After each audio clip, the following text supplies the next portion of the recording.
Hannah Murray on TRE in the afternoon. Good afternoon. Joining us on the line now is Joy Brooker. She's a professional singer and musician who by day delivers singing telegrams. Her online following from the sharing of her telegram videos led to her being on America's Got Talent and delivering a singing telegram to Simon Cowell. Welcome to the show, Joy. Hello, I'm so happy to be here. Oh, it's great to have you with us. And I love that your name is Joy because you are literally spreading the joy. You know, it's funny that you say that because I'm one of five and all of the children in the family are J names. It's an alliteration thing going on. So it's just funny to me how, you know, it's something my mom decided to name me and it just kind of happens to be my personality. You know, I would hate to be a morose person named Joy, but I'm glad it fits me. That's good. Oh, definitely. So I have to first of all say, you know, your professional singing and things that you do, you have got a great voice, and you know, I think it's you know, a shame that you're not more well known for your serious music. Mm-hmm. That's something actually that I've been leaning more into lately, just because. You know I kind of got my platform for being silly, but on the weekends, that's really when I come to life and I get to do the things that, not that make me happy, that express a different side of myself, I guess, you know, my original music. And that's really where my real passion is. You know, this is one side of my personality, but I really have a love for music in general. Yeah. And you started the singing telegrams, was it 4 years ago now? Yes, 4 years ago on Valentine's Day. And you had no idea and didn't expect them to go down so well and for it to become so successful, did you? I'm telling you, just even when you were kind of introducing me and saying, you know, that I went viral and I sang to Simon Cowell, there's still a moment of dissociation for me where I'm just like, that didn't happen. That's not real. There's no way that happened because it's just so bizarre, you know, that what turned into what was just a side job for me blew up and became so popular. And then it led to all these opportunities. It's still very hard to believe, but I'm really grateful for it. It's still so bizarre to me sometimes. Another thing which I think is amazing is that the number one comment that you get online is people saying, can I have your confidence? You know, people are admiring how unbelievably confident you are, but you don't feel that you're that confident. No, truthfully, no. Cause I think really I grew up in doing theater and choir and everything. And so I think it's one of those things where repetition and constant exposure just kind of makes you feel used to it. And so I just kind of entered this mode where, you know, I think it's this thing in me that says, well, if I do it halfway, then it's not going to be a very good performance. So I have to go all the way. I don't have a choice. And so I think that comes across that I'm very confident when, you know, that's not exactly true, but I think it's just the fact that I've been doing it so much that it feels second nature to me now. Yeah. And I'm interested how the whole process goes, in terms of how much information people give to you. So if a woman contacts you and says, I want you to go and surprise my husband at work and, do a happy birthday message for him, what more information would they give you?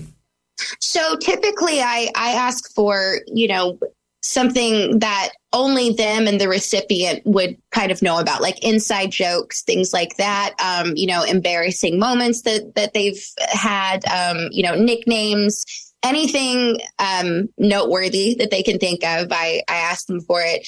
And then I ask them, one of my first questions is, okay, what's a song they hate first? Because that tends to get more of a laugh than something they love, but it's also special when it's a song that they love. But I try to get as maybe 3 or 4 little tidbits of info about them. And then I take the rhyme scheme and the song, and I just take everything they've given to me and I change the words up a little bit and make it match the rhyme scheme. And then I go out and deliver the song. And it's really fun for me because every song is a little bit different. Even if somebody requests the same song, it's not going to be the same just because I'm going to change the lyrics for the person. And it honestly stretches my abilities as a songwriter also, because it's helping me think on my feet really fast, because if I have 4 or 5 deliveries in a day, that's 4 or 5 different songs in the day that I have to kind of write, like mini songs, so it's really fun.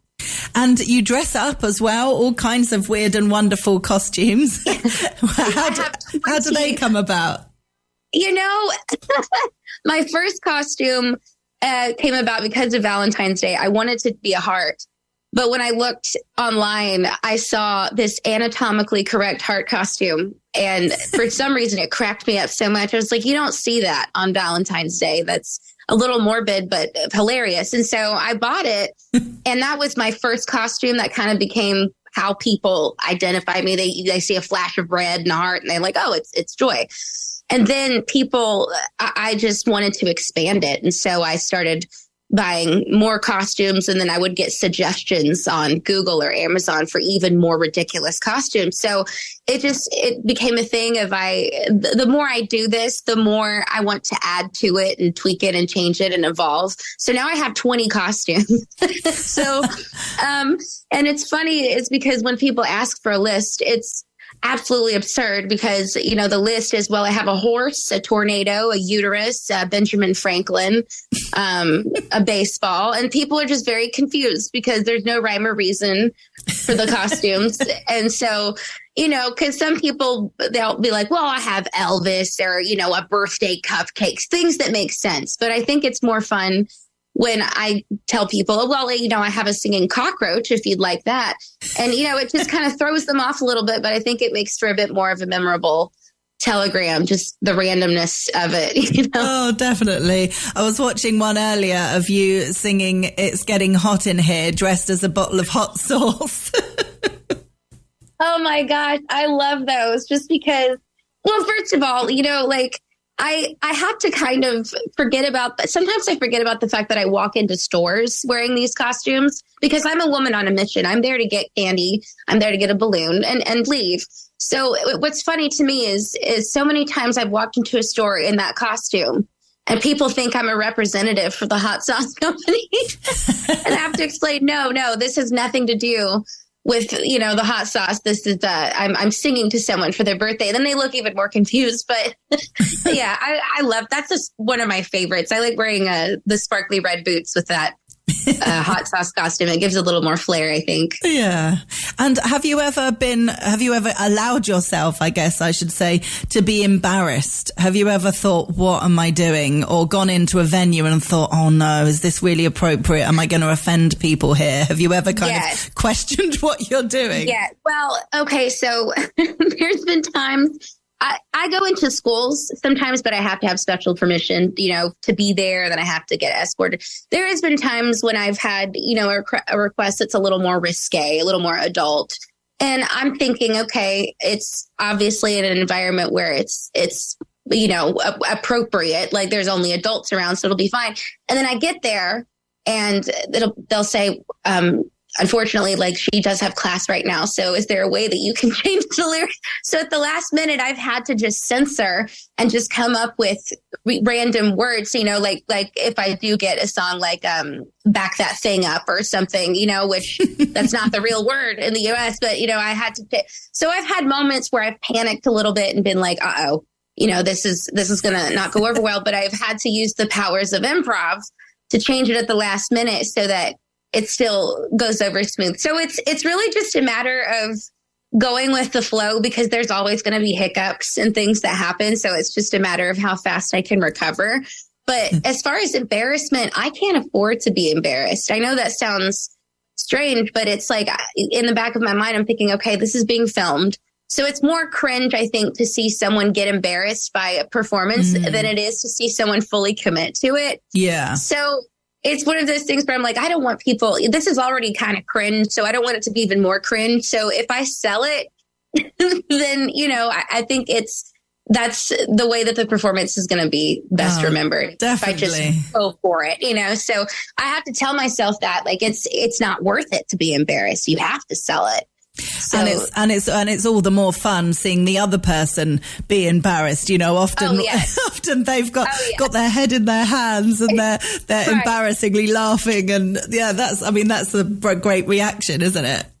Oh, Well, yes, it is. There have been times when I've gone and sung to teenagers and they've cried because they're so very. So that's made me feel a little bad, but I just finished the song and just kind of high-fived him. And I was like, hey, you were very brave. Good job. But, it still hasn't stopped me. I still have a job to do. I've got to finish the song, The show must go on. And have you ever had reactions where you've gone into places and, around work colleagues and things and other people have wanted to book you for a job for one of their friends immediately? Oh, my God, that's so funny. I need you to do this for my wife. Have you had that reaction? Yes. Oh, yeah. And what's wonderful about that is technically I'm a businesswoman, which is a hilarious thing to say because, most people wear business outfits and here I am in a pickle costume calling myself a businesswoman. But it's funny because I've learned to bring business cards with me to my runs because that does tend to happen. And I'll get stopped on the way out the door. Like, how can I need you to embarrass my husband, please.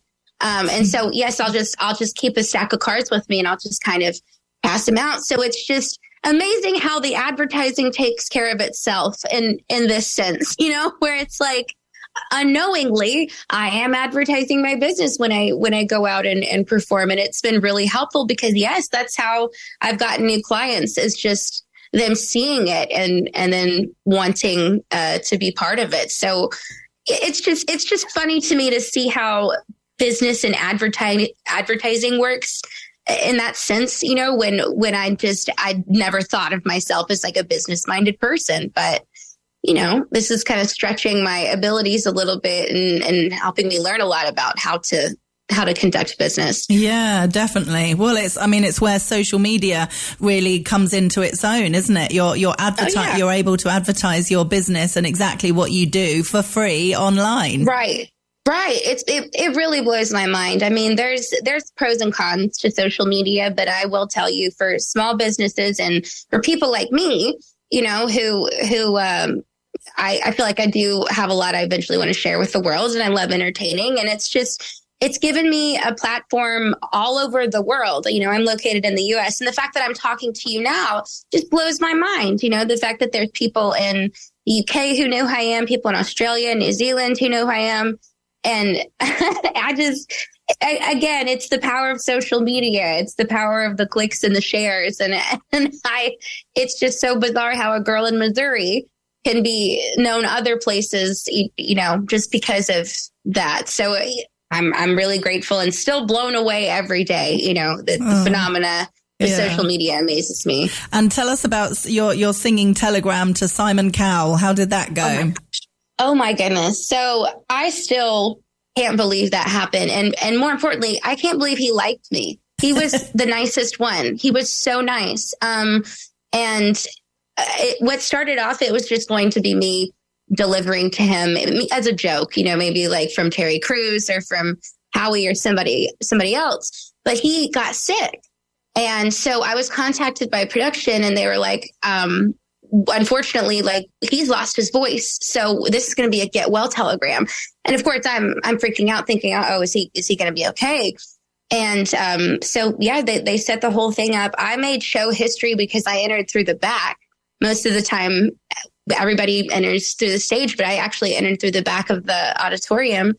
And what was amazing is that I didn't know people in the audience followed me already on TikTok. So, and the judges, like the production didn't anticipate that either. So when I entered through the back, everyone stood up and applauded, which kind of threw me off because I was supposed to kind of do a little bit and people were supposed to be confused. But by the time I got up to Simon, everybody was already standing up and clapping and singing. So it was just a surreal experience. And he was so nice. And he said that it was the best audition he's seen that year, which confused me because I didn't sound great. And, I was huffing and puffing by the end because I was in heels, like going upstairs and shimmying and stuff. And so I can't believe that he enjoyed it, which honestly gave me a little hope and faith that perhaps, one day I can go back and do one of my real songs and show kind of what else I can do, because it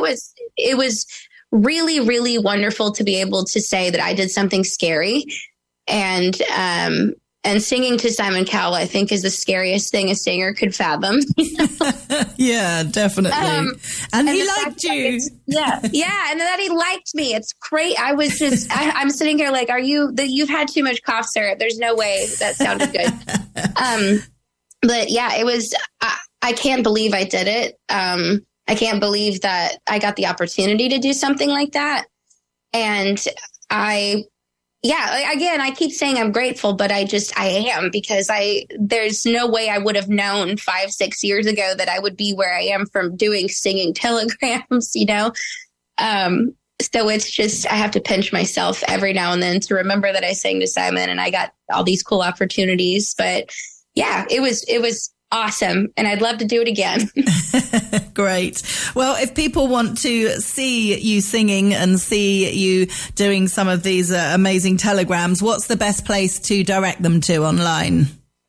So you can follow me on Instagram. It's joy.brooker. I'm on Facebook as well. Just search Joy Brooker and I should be, one of the first things that pops up, a little blue check mark. Or on TikTok. I'm also on TikTok, the Joy Brooker Show. I don't know how much longer TikTok is, I'm not sure what's going on with that, but you're more than welcome to follow me on YouTube, Facebook, Instagram.